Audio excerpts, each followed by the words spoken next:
اس قرآن میں آسانی سے سمجھ میں آنے والے آیات جو تا قیامت مسلمانوں کے لیے، تمام انسانوں کے لیے ہدایت ہے، اور نبی صلی اللہ علیہ وسلم کے سود کے متعلق جو احادیث آئی ہیں جس میں نبی صلی اللہ علیہ وسلم نے لعنت بتائی، عذاب بتایا، کیا ان سب کے بعد کسی اور کے فتوے کی ضرورت پڑ گئی ہم مسلمانوں کو؟ کیا آپ جانتے ہیں کیا فرمایا محمد صلی اللہ علیہ وسلم نے سود کے متعلق؟ اگر ہم مجموع زوائد پڑھیں گے، اس کے جلد نمبر 4 اور اس کے صفحہ نمبر 120 یعنی والیوم نمبر 4 پیج نمبر 120، نبی صلی اللہ علیہ وسلم فرماتے ہیں جس نے 1 پیسہ سود کا لیا گویا اس نے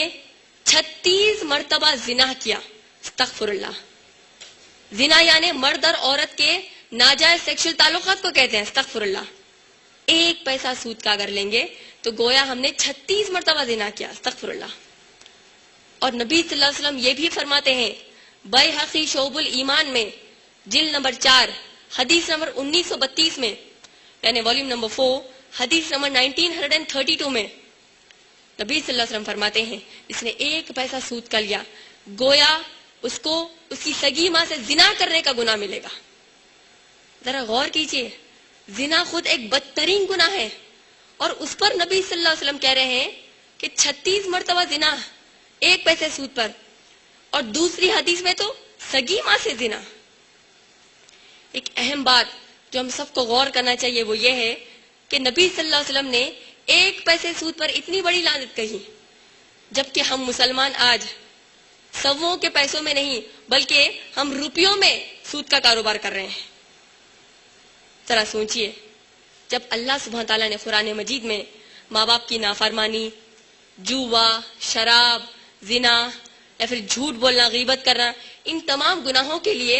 اللہ نے کوئی دھمکی نہیں دی جو دھمکی اللہ نے سود کے لیے دی ہے۔